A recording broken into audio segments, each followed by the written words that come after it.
Bonjour à toi, j'espère que tu vas bien. Aujourd'hui, une vidéo qui va expliquer à quoi sert la blockchain. La blockchain, c'est quoi? À quoi ça sert? Pourquoi l'utiliser? Où en sommes-nous aujourd'hui? Et vers où allons-nous? J'espère réussir à vulgariser un maximum les choses pour pouvoir expliquer de façon très simple qu'est-ce qu'une blockchain, à quoi ça sert et comment s'en servir. Allez, on se retrouve sur mon tableau blanc. Alors avant de parler des blockchains, on va tout simplement faire le bilan de ce qui se passe de nos jours. Et en particulier lorsqu'on souhaite faire une transaction. Premier exemple, je souhaite t'envoyer une somme d'argent. Donc je vais tout simplement faire une transaction pour t'envoyer le montant qu'on a défini entre nous. Alors bien sûr, aujourd'hui, je ne peux pas t'envoyer directement la somme d'argent en peer-to-peer. Je vais être obligé de faire un virement vers ma banque qui, elle, va écrire l'opération dans un registre. En gros, elle va faire une vérification de ce que j'ai sur mon solde bancaire. Et une fois que cette transaction est validée, elle va donc pouvoir envoyer l'opération vers la banque du destinataire, donc ta banque à toi. Ta banque, de la même façon, va rentrer l'opération dans un registre pour pouvoir enfin te transférer l'argent sur ton compte. Voilà aujourd'hui comment se passe une simple transaction entre deux personnes. Alors, le problème avec ce mode de fonctionnement de nos jours, c'est qu'on sait très bien que la banque gère finalement notre compte bancaire. Même si j'ai 100 000 € sur mon compte bancaire, je n'ai pas le droit de faire une transaction d'un montant supérieur à ce que m'autorise ma banque. Si j'ai 100 000 € sur mon compte, si je veux faire une transaction de 50 000 €, la banque va me dire « Hé, stop, dis-moi pourquoi tu veux faire cette transaction, quel est le but de la transaction, remplis-moi un document et peut-être que dans 3 jours, tu pourras le faire. » Même, encore une fois, si j'ai l'argent présent sur mon compte bancaire. Alors que je pourrais très bien, normalement, pouvoir complètement récupérer ce que j'ai sur mon compte et de le donner à n'importe qui ou d'acheter ce que je veux avec. Aujourd'hui, cela n'est pas possible. Un petit peu bizarre, nous avons de l'argent, il nous appartient, mais il est géré par une institution qui est centralisée. En gros, l'argent ne nous appartient pas. Il appartient à la banque et nous devons lui demander l'autorisation pour faire une transaction. Voilà le système d'aujourd'hui avec une transaction très simple qui est seulement envoyer un montant à une autre personne. Donc y a-t-il une solution pour aller plus vite? Oui, la blockchain. Alors pour pouvoir faire une transaction entre moi qui te dois de l'argent et toi qui dois recevoir l'argent, je peux passer par la blockchain. Alors il y a des techniques, bien sûr, il va falloir y connecter des wallets, mais néanmoins, il est possible aujourd'hui de me connecter à la blockchain et par rapport à la blockchain, de t'envoyer directement la transaction financière, sans passer par les tiers de confiance que sont nos banques, sans demander l'autorisation aux banques, et ceci avec une transparence complète, car sur la blockchain, tout est tracé. C'est une méthode qui permet de faire des transactions de façon totalement anonyme, mais surtout qui est tracée et qui restera gravée dans la blockchain. Pour cela, il suffit d'avoir seulement des adresses privées ou des adresses publiques, et nous allons tout simplement pouvoir nous envoyer de l'argent de façon anonyme, de façon sécurisée à travers la blockchain. Donc on peut comprendre que les banques voient cette blockchain du mauvais œil. Néanmoins, beaucoup de banques aujourd'hui pensent à la blockchain pour pouvoir faire des transactions entre elles de façon aussi sécurisée, mais bien entendu ne veulent pas que nous, petits particuliers, nous puissions aussi accéder à cette technologie qui est déjà présente et qui de plus en plus deviendra importante dans le monde de demain. Allez, on passe sur un autre exemple. Tu as mis une maison en vente, elle me plaît, j'ai envie de l'acheter, j'ai l'argent sur mon compte, j'ai même pas besoin de faire un emprunt à ma banque. Eh ben, je peux pas venir chez toi avec ma valise pleine d'argent, te la donner et en échange acheter ta maison. Je peux pas faire un virement de mon compte bancaire vers ton compte bancaire pour acheter ta maison. La banque va me refuser la transaction, tout simplement. Alors elle va me dire, non, c'est pas comme ça que ça se passe, va falloir que vous passiez par un notaire. Donc par un tiers de confiance. Aujourd'hui, si toi, tu veux me vendre, moi, je veux acheter, on ne peut pas faire la transaction. On va être obligé de passer par des tiers de confiance. On va devoir aller voir un notaire. Alors, on va aller voir ce notaire, et en fait, le notaire, il va faire quoi? Il va seulement exécuter un contrat. Mais en aucun cas, le notaire ne va pas aller dans ta maison pour vérifier quoi que ce soit. Il va peut-être envoyer quelques entreprises, mais en gros, le notaire va exécuter un contrat, il va récupérer des documents officiels, constituer un dossier, et une fois que ce dossier est terminé, il va donner un feu vert pour l'achat de ta maison. Et une fois qu'on a ce feu vert, eh ben, il va falloir aller voir la banque pour lui demander de faire un transfert d'argent de mon compte vers le tien. Et encore, je ne parle même pas d'emprunt. On était parti du principe que j'avais la somme d'argent sur mon compte bancaire. Voilà. Donc une simple opération qui pourrait être totalement simple, ce qui veut dire je veux acheter ta maison, toi tu veux me vendre ta maison, on ne peut pas le faire. Alors on peut dire que effectivement c'est sécurisé parce que ça empêche certaines arnaques ou de vendre des biens qui ont des problèmes, des vices cachés, mais le notaire ne va jamais dans ta maison. Donc il y a une société qui peut y aller, mais j'aurais très bien pu acheter ta maison et venir avec un expert et lui demander de tout vérifier, voilà, sans passer par le notaire, mais aujourd'hui, c'est pas possible. Je dois passer par des tiers de confiance, quelque chose de centralisé pour pouvoir acheter simplement ta maison.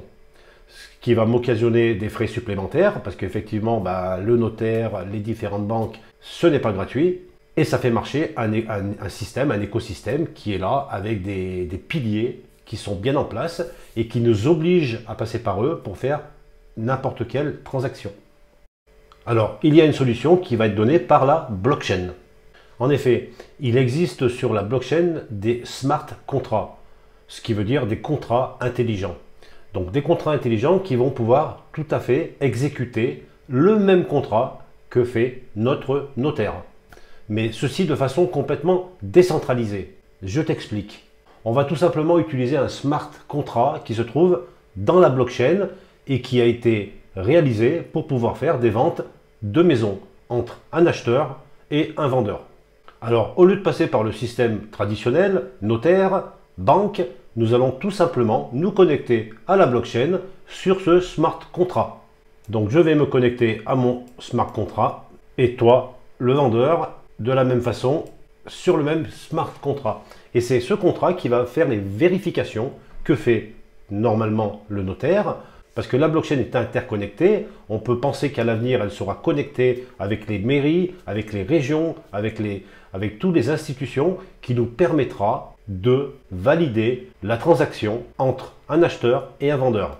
Et ceci sans frais, ou très peu, car il est vrai qu'un notaire, c'est une personne, il y a une assistante, une secrétaire, les banques, il y a des locaux, tout ceci coûte cher et il faut bien rentabiliser les locaux et les salaires.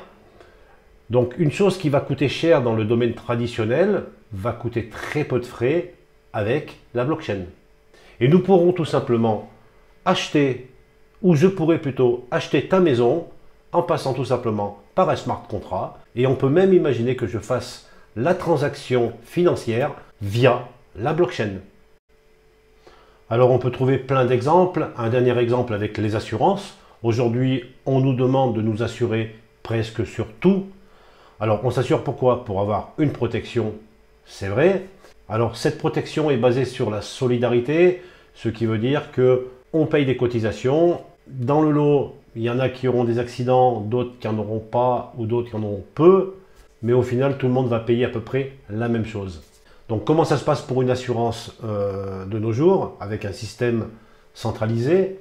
Alors admettons que je paye 1000 € par an pour une assurance voiture par exemple, mais ça peut être n'importe quel type d'assurance. Toutes les assurances fonctionnent à peu près de la même façon.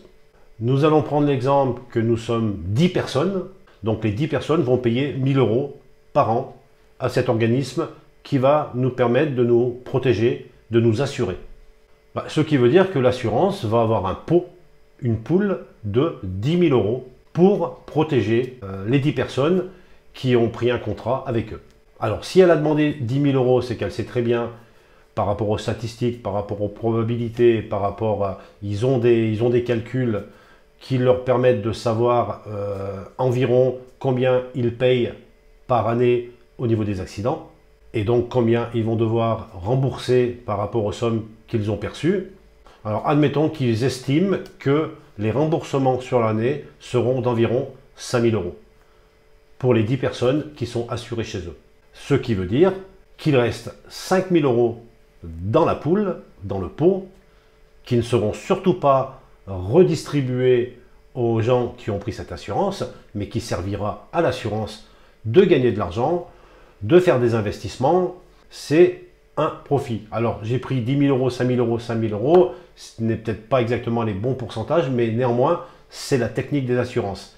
Ils récupèrent plus à l'année en cotisation que ce qu'ils savent de ce qu'ils vont payer dans l'année, pour pouvoir faire des bénéfices tout simplement et pour pouvoir grossir encore plus. Donc maintenant, quelle est la solution? Alors comment on peut faire avec une blockchain? Eh bien tout simplement, on va se servir encore une fois d'un contrat intelligent. Le contrat intelligent qui va remplacer l'organisme d'assurance centralisé. On va passer par la blockchain pour tout simplement, au lieu de faire une cotisation vers une assurance traditionnelle, chaque personne de notre groupe, donc les 10 personnes en l'occurrence, donc vont mettre les 10 000 € sur un contrat, sur un smart contrat assurance. Donc ce qui veut dire qu'on aura toujours les 10 000 € qui seront installés dans une pool, donc c'est piscine en anglais. Donc les 10 000 € qui sont ici vont être dans la pool du smart contrat. Les dépenses seront tout le temps les mêmes, les dépenses qui seront calculées aussi par le smart contrat. Donc les dépenses seront toujours de 5 000 €, ce qui veut dire que de toute manière, que ce soit le smart contrat ou l'assurance, il faudra quand même rembourser les accidents. Par contre, où cela va changer, c'est que les 5 000 € qui se retrouvent donc en gain, ou en tout cas en plus dans la pool, qui sont encore ici, ces 5 000 € vont être redistribués vers les 10 personnes du groupe. Donc il y aura une redistribution de l'argent qui se trouvait dans la pool vers les utilisateurs. Donc on peut voir ça différemment. Les 5 000 € pourront peut-être rester dans la pool et en plus avec des intérêts, ce qui veut dire que l'année suivante, non seulement les cotisations vont baisser par rapport au smart contract, parce qu'il restera un surplus qui est donc les 5 000 €. Ce que ne fait pas du tout les assurances, parce que l'assurance va garder les 5 000 € pour payer tout simplement les locaux, encore une fois, tout ce qui coûte cher dans le monde de la centralisation. Donc voici encore un exemple par rapport aux assurances. On pourrait trouver d'autres exemples, mais en gros, voilà à quoi peut servir la blockchain. Voilà à quoi servent les contrats intelligents. Alors des contrats ou des smart contrats, il y en a pour tout le monde. Bien sûr, il y en a aussi pour les entreprises. Aujourd'hui, les entreprises sont intéressées par la blockchain parce qu'elles ont les mêmes problématiques de devoir passer par des assurances, de devoir passer par des organismes de contrôle. Aujourd'hui, les smart contrats vont pouvoir apporter aux entreprises une certaine flexibilité, une simplicité au niveau de la résolution des différentes problématiques qui pouvaient se passer avec les organismes de contrôle, avec les banques, avec les monopoles par exemple. Une entreprise pourra très bien se connecter à la blockchain pour faire des virements entre entreprises, pour pouvoir gérer des contrats qui seront sur la blockchain et d'être payés ou de payer de façon quasiment instantanée. Donc on voit que la blockchain est une technologie qui débute depuis quelques années, qui est très peu connue, mais pour le monde de demain, il faudra compter sur les blockchains. La blockchain est une révolution dans le monde actuel. La blockchain n'est pas seulement liée à la crypto-monnaie. La blockchain est une technologie à part entière. Alors effectivement, on connaît la blockchain par rapport aux crypto-monnaies. Il y a beaucoup de choses à faire sur la blockchain actuellement en finance décentralisée. C'est vrai, j'ai fait quelques vidéos à ce sujet, mais ça va plus loin que ça. Le monde va être révolutionné, le monde va complètement changer grâce à ces blockchains. Voilà, merci d'avoir suivi cette vidéo. J'espère que j'ai pu vulgariser la blockchain, vous montrer avec quelques exemples à quoi ça peut servir, quel est l'intérêt justement d'avoir des blockchains. Donc il va falloir quand même garder un certain équilibre, il est vrai, entre les institutions qui existent aujourd'hui, entre la blockchain qui nous amène beaucoup de flexibilité et de simplicité. Mais je pense que le monde va quand même évoluer, va peut-être se rééquilibrer entre les utilisateurs, nous, et les différents organismes qui aujourd'hui nous tiennent carrément dans les mains. Donc je pense que la blockchain va permettre d'équilibrer le monde de demain entre les utilisateurs, les organismes et les différentes transactions que nous souhaitons faire. Merci d'avoir suivi cette vidéo. Pense à liker, pense à t'abonner s'il te plaît. C'est super important pour la chaîne. Je te dis à très vite. Je suis motivé actuellement à faire des vidéos. Je vais continuer. Et ben, la suite au prochain épisode. Allez, bye bye.